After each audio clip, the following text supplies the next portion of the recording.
الرحمن الرحیم. الحمد لله و الصلاة و السلام علی رسول الله، اما بعد. السلام علیکم و رحمت الله و برکاته.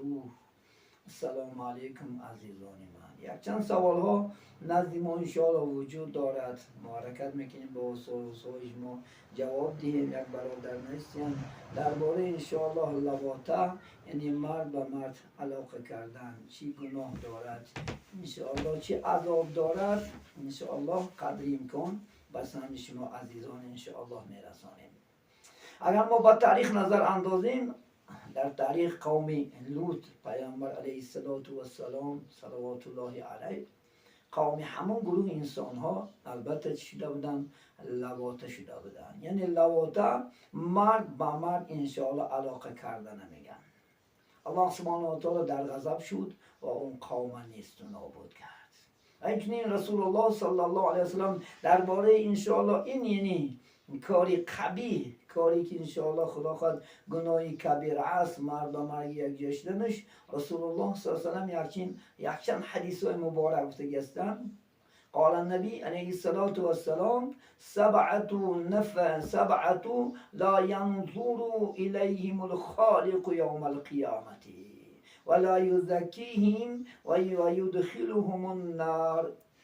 پیامبر بزرگ محمد صلی الله علیه وسلم 7 نفر انسان ها را الله سبحانه و تعالی روز قیامت، یعنی خالق، به نظر رحمت نگاه نمیکنه ولا یزکیهم، و این گروه انسان ها را خدا پاک نمیکنه، یعنی گناهش نمیبخشد.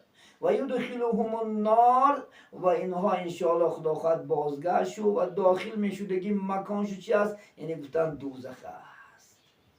یکمش الفاعل و المفعول به، یعنی کننده و کرده شده.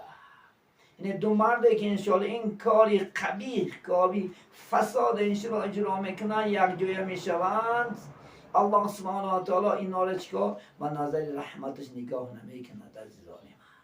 اینا هر شب انشاءالله چی هستند؟ ملعون هستند. ابو هریره روایت کرده حدیثی پیامبر علیه السلام است که ملعون ملعون ملعون 3 مراتب تکرار کردن که من عمل عمل قوم لوطین، کسی که کار عمل میکنه، اجرا میکنه آن کاری که اجرا کردن قوم لوط، اینها را 3 مراتب ملعون ملعون ملعون گفتن. یعنی از رحمت خدا ناامید، از رحمت خدا ناامید، از رحمت خدا ناامید کسانی که این کار میکنن.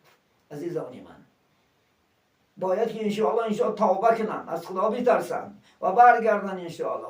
خدا مهربان است. این کار نکن. الله سبحانه و تعالی زن برای ما شما بهترین نعمت کرده دادگی است انشاءالله. خاندار شو با نکاح صحیح، خاندار شو و انشاءالله حیات تا انشاءالله خدا خواهد یعنی دوام ده. خود انشاءالله خدا خواهد یعنی در عذاب گرفتار نکن. خود در انشاءالله غضب الله سبحانه و تعالی گرفتار نکن. مثل قوم لوط نشو که الله سبحانه و تعالی جزاش انشاءالله مقرر است. بر بالای قوم امت محمد هم آمدنش ممکن اگر جوانا از این انشاءالله خدا خواهد رهبران به جوانا علاقه، زن به زن علاقه کردن انشاءالله خدا خواهد الله سبحانه و تعالی نگه دارد. عزیزان من، از این کاری باید کرداش توبه کن انشاءالله خدا خواهد برگرد. انشاءالله الله مهربان است، خدا خواهد الله بخشنده است. مادامی که این گناه ترک کنی، مبادا خطا کردگی باشی، انشاءالله رو به سوی خدا بیار، توبه کن، گریه کن. الله سبحانه و تعالی انشاءالله مهربان است. السلام علیکم و رحمت الله و برکاته.